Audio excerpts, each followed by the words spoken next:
Good, happy Saturday morning, October 12th, 2019. I'm Riley King, and welcome to the Riley King Newscast, right here on the Riley King Network. Let's begin. First up, crews from multiple towns respond to house fire in Northampton. Firefighters from multiple towns around the Seacoast responded to a house fire in Northampton Friday evening. First responders of the first came in around 8:30 p.m. at 90 Lovering Road. No information was immediately available on whether there were any injuries. Online property records listed the property as a single-family home. Lovering Road was closed in the area due to the fire response. This is breaking news. Check back or refresh your screen for updates.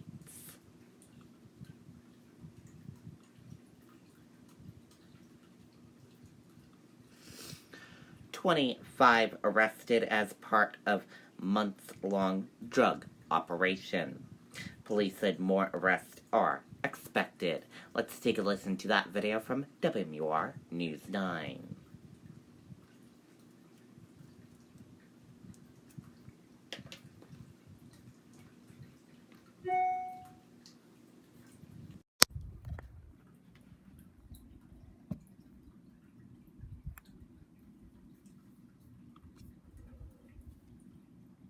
Chapel Tractor has been in our family since 1955, when great-grandfather Pearlie and our grandfather George decided to... Just over 24 people in New Hampshire and Vermont are facing charges tonight after a police investigation into illegal drug sales. 25 people arrested as part of a 3-month investigation.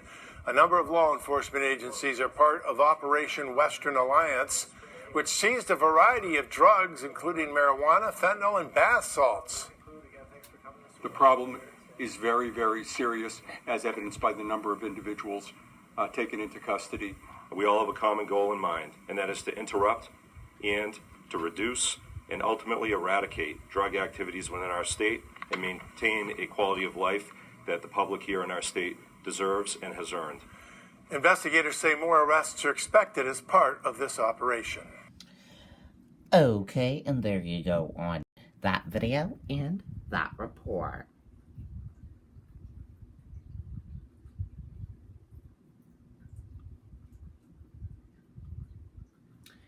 DHHS report says record calls received in last fiscal year. Officials say data books still show some promising trends. Let's take a listen to that video from WMUR News 9.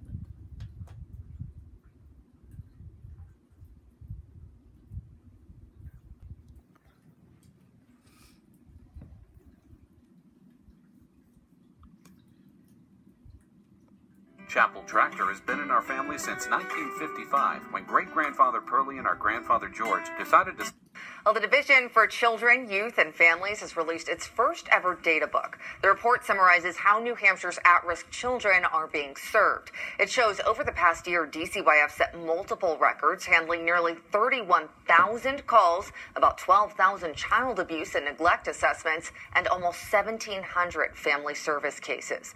Well, despite that, the report says more kids are leaving the state's care system and more are being cared for in their own homes. And so we really want to look at prevention services before they come in. Do we have enough in the state? I think we know that we don't at this point, so we really want to be building those resources up so we don't have kids coming into care either for juvenile justice or child welfare. The state has approved 57 new caseworker positions at DCYF over the next 2 years to help bring caseloads down. Okay, and there you go on that video and that report.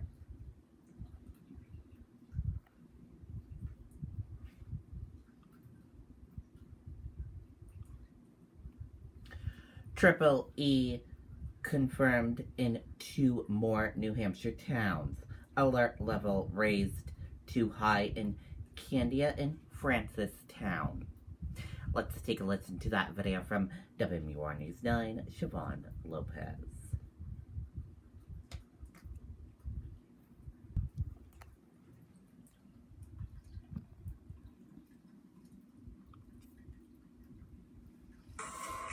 For 10 years, New England homeowners have trusted Century Roofing.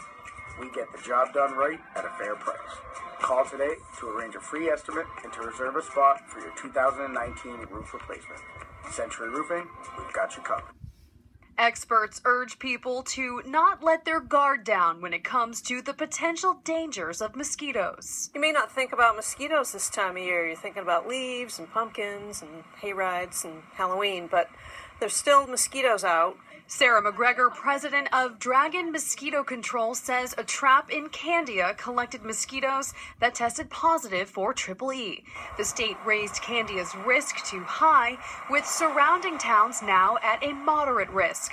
Health officials also say Francistown is at high risk after a horse there tested positive for Triple E. That tells us that there are mammal-biting mosquitoes carrying Triple E. So if it bites a horse, it could bite a human. Batches of mosquitoes in Portsmouth and Fremont also tested positive for Triple E within the past few days. McGregor says the state ends its mosquito testing for the season next week, but people should continue to take the usual precautions like wearing long sleeves, pants, and use insect repellent. During the day, it's still going to be in the 60s I think over the weekend and next week, so it's still mild, and that's perfect mosquito weather. When it feels wintry, that's when you know that the mosquitoes aren't going to be flying. Officials say people need to continue to protect themselves against mosquitoes until the second hard freeze. Reporting in Candia tonight, Siobhan Lopez, WMUR News 9. Okay, and there you go on that video and that report.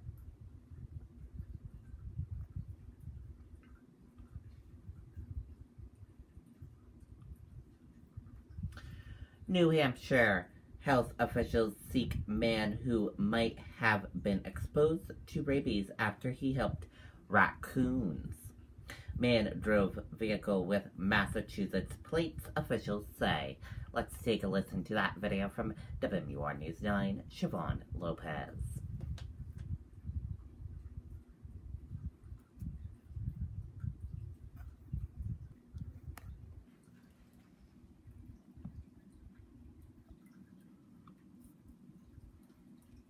Do you need a new roof but think you can't afford it? Our average customer pays $7,500 for a total roof replacement, and we have finance plans with payment options under $150 per month. Call today. Century Roofing, we've got you covered. Well, health officials hope that this man will come forward so they can determine if he was exposed and then get him the proper treatment if needed. Right now, they have a general description of what the man looked like, and they know that the pickup truck he was driving had Massachusetts license plates. This all happened on September 20th on Route 16 on the outskirts of Conway. Officials say a woman was already pulled over trying to move the raccoons. This man pulled over to help and picked one of them up. The animals were eventually taken to a wildlife rehabilitation center where they started to show signs of illness. One of the raccoons tested positive for rabies. Now they want to make sure this man wasn't exposed to the possibly deadly virus. That virus then travels to the brain and can cause a serious and almost universally fatal infection. People will oftentimes present with infection and swelling of the brain and symptoms that go along with that, like mental status changes and neurologic symptoms. Now, again, since they believe this man is from Massachusetts, health officials here in New Hampshire have reached out to their counterparts in that state, hoping to get the word out that this man might hear about this and come forward. We're live in Concord this evening. Siobhan Lopez, WMUR News 9. Okay, and there you go on that video and that report.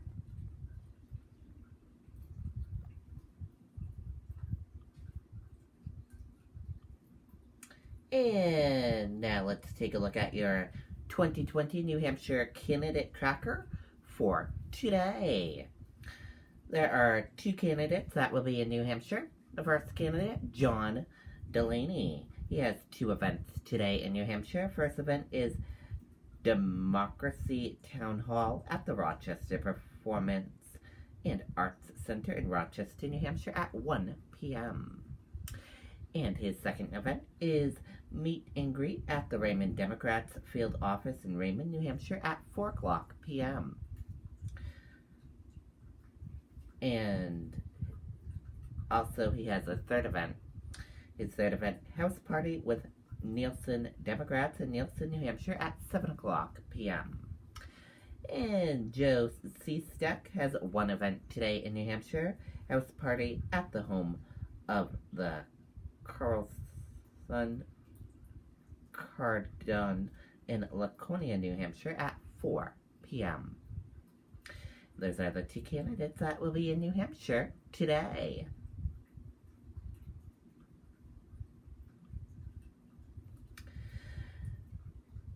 Saddle Ridge Fire forces nearly 100,000 residents to evacuate. Let's take a listen to that video from ABC News.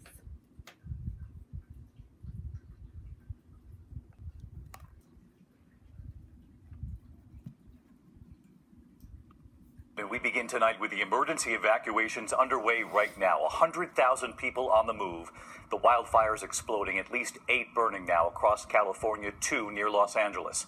They have turned deadly. The Saddle Ridge fire in the San Fernando Valley bursting across more than 7,500 acres. Fire officials calling it tonight a major emergency. Flames destroying about 800 acres per hour. Dozens of homes have already been burned to the ground, many fleeing through those tunnels of fire. The escape routes filled with blinding smoke and flames, and strong winds gusting up to 60 miles per hour, of course, fueling the fires. ABC's chief national correspondent Matt Gutman is on the scene. He leads us off tonight. Tonight, Los Angeles communities caught in a whirlwind of fire. The Saddle Ridge fire exploding overnight. More than 1,000 firefighters from multiple departments in an all-out battle against apocalyptic flames, fueled by those howling Santa Ana winds. The wind is so powerful up here, it is just generating this massive firestorm. Take a look at the inferno down there. We've watched hundreds of acres burn. About 100,000 people ordered to evacuate, many driving through tunnels of fire, but I can't even see. Yeah, let's get the hell out of here. Fire crews scrambling to save homes and spread thin. They're standing guard right at this basketball court, the last line of defense before this house. Firefighters using saws to hack into gated properties. Is that your house? Hail Mary, full of grace. This woman, suitcase packed, on her knees, praying firefighters can save her home. Those staying behind using anything, even garden hoses, to fight the fire. Authorities saying one man died as a result of this fire, suffering cardiac arrest. By sunrise, the fire scorching more than 7 square miles. Helicopters and air tankers in a full-out assault. That's 11,600 gallons of retardant, and when the fire line hits that, it just stops. Residents now comforting one another, some losing everything. And east of San Bernardino, the Sandalwood fire incinerating dozens of structures in hours. Sounds like a machine gun is going off in there. Those pops? That's ammunition inside the house popping off. That fire apparently caused by burning trash from this garbage truck. The trash load was dumped off to the side of the road, ignited the vegetation. At least one person there did not survive. So let's get to Matt Gutman. He's live tonight, and we know the winds have been driving the fires, Matt, all day long, gusting more than 60 miles per hour at some points. And there's still red flag warnings in place as we go into the night? Yeah, the wind has really been the story here, David. And those red flag warnings expected to persist through the night and tomorrow night. And with gusts of 30 miles an hour, you can still feel it. Those fires are going to be kept alive. Now, it was embers from across that valley you just saw that ignited this house, incinerating it in just minutes. All that's left is this chimney, and the owners told me they only had time to get out with their passports and their lives. David? We're thinking about all those families tonight. Matt Gutman, thank you. And as Matt mentioned, those red flag warnings are being extended in California through tomorrow night now. Also tonight, we're following that blizzard warning in the middle of the country. This is Interstate 29 in Fargo, North Dakota, and we're tracking a nor'easter right off the East Coast. Meteorologist Rob Marciano tracking it all for us. Hey, Rob. Hi, David. That cold front of that blizzard is slicing through Louisiana right now. We're getting the thunderstorms. It's in part creating those Santa Ana winds, which are going to create another rough night for firefighters tonight. Critical fire danger and extreme fire danger from inside of Ventura all the way down to San Diego, improving somewhat tomorrow, but there's going to be pockets of really bad stuff. Blizzard warning still up for parts of the upper Midwest. That low spinning into Canada, but the cold front slicing through. We're looking at freeze warnings tomorrow morning. Wind chills are going to be in the 20s from Chicago back through Oklahoma City. And there's that nor'easter, now a subtropical storm, Melissa, and will continue to slam the southeast coast of New England. We're lightning here. We got to get going, David. Back to you. All right, Rob Marciano, get back inside. Rob, thank you. Okay, and there you go on that video and that report.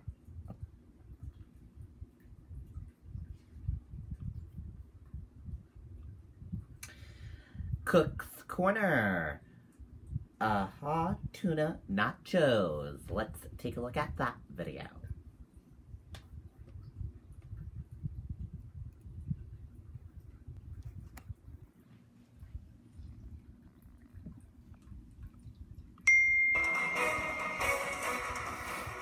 Cook's Corner is on the road. We're here in Salem at Barron's Major Brands, and we got Greg from Rick's Food and Spirits joining us today. Thank you so much. Good to see you. Yeah, good to see you. What are you making?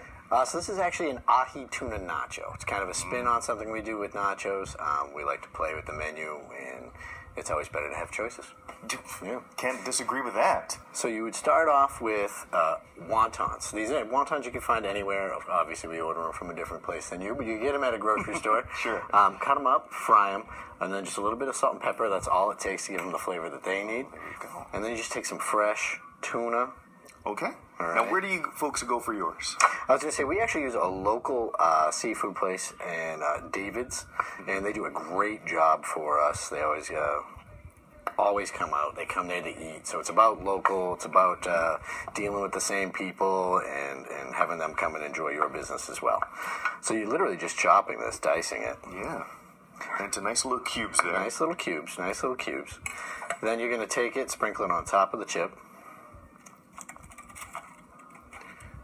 So now, do you have to go and get like sushi grade tuna when you're out there shopping? I would suggest it. Yeah. You know, because you really want the flavor of the fish. We treat it with a little bit of sesame oil, salt and pepper, and that's it. Yeah. I mean, this is beautiful color right here. It really pops on the plate, which is a big part of the whole thing too. Yeah. You eat with your eyes first, if anything. And then this is wakame. So wakame is a sweet, it's an algae or seaweed generally grown and used in Japan. We do the same thing with that too. So a little bit of sesame oil, some live white sesame, salt, pepper. And it just gives a great color, like you said. Once again, eating with the eyes. Eat with your eyes. My eyes are so fat. You know? They're just always eating. This is a wasabi chive, sour cream. So just a little bit of wasabi. You make the paste up, sour cream, whip it. Once again, salt and pepper, because you need that on everything. You do your drizzles. You've done this before. Those are good drizzles. Just once. Just once, okay. That was the one time. It was a test, so if this doesn't work. This is an island hoisin sauce. Oh. So hoisin in itself, salt, ginger, it's kind of like a fish sauce, has a really nice texture to it. Then this is a red pepper habanero coulis. It's not that hot though. Okay. So a lot of that flavor comes from the red pepper, so you get that sweetness up front and just a little bit of heat on the end there. Come in at the different angle with your drizzle. Now this is a pickled ginger. Literally take the ginger, fry it, same way, dab it. Oh, you fry it, okay. Mm-hmm. Oh, you can hear the crunch. So it gives you that crunchiness. So this is also for a mouthfeel. And the ginger itself, when you use real ginger, has a lot of heat to it. So it has a really nice, fresh jalapeno. I love this too because you're actually keeping it very minimal. There's a lot of little separate things, but you're keeping it very minimal so you can taste everything. You want to do this at home? You absolutely could. Once again, a lot of the secrets in the preps and the sauces and setups. But once you do that, you could just make a bunch of these and look really good at a party. Right. Impress your friends. That's really what it's all about, right? That's 95% of working in the food industry. There you go. Greg, this looks amazing. Thank you so much. No, my pleasure. Stay tuned. We'll be right back. Okay, and there you go. Looks very, very yummy.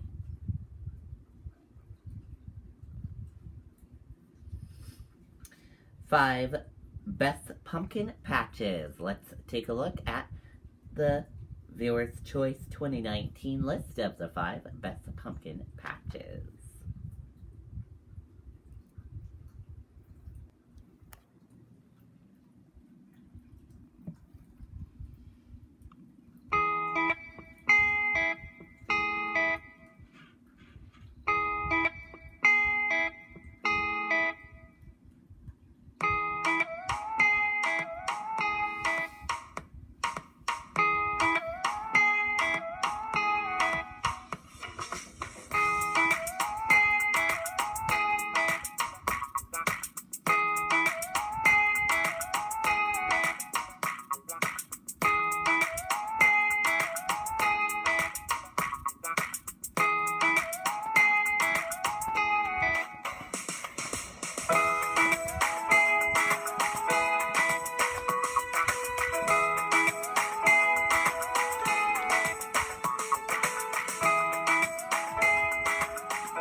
Okay, and there you go. Those were the 5 best pumpkin patches of Viewer's Choice 2019. So go on and get your pumpkins, everyone. And now let's take a look at that New Hampshire event calendar for today. Let's see what events are happening in New Hampshire today. Corbin Covered Bridge Festival 25th anniversary of Replication. Corbin Road, Newport, New Hampshire, all day, and it is free. Warner Fall Foliage Festival 5K, 2 West Main Street, Warner, New Hampshire, 03278 at 9 o'clock a.m. and is $25 to register for the race. Also, 2019 Warner Fall Foliage Festival, 2W Main Street, Warner, New Hampshire, 03278, 9 o'clock a.m. Free admission, parking, $5 off I-89, exit 9. American Mortrel, 11 Tane Lane, Exeter, New Hampshire, 9 o'clock a.m., and it is free. On the View in Cornish, American Art in the Picture Gallery, 1948 to 2019 at 139 St. Gordon's Road, Cornish, New Hampshire, all day, and price $10 per person, ages 16 and over. Attention yard sailors and sellers, the 4th annual Hampstead Town-wide Yard Sale, Hampstead Central School, 21 Emerson Avenue, Hampstead, New Hampshire, at 9 o'clock a.m. So go on and check out all the stuff that is for sale at the yard sale. And those are all the events happening today in New Hampshire. And if you want to see that complete list, just head on over to the Riley King Network Facebook page and you can see that list. And that does it for this morning edition of the Riley King Newscast right here on the Riley King Network. I hope you all have a great rest of your day, and I'll see you back here later on today for another newscast. Goodbye, everyone, and I'll have a news report coming up in a little bit. Bye.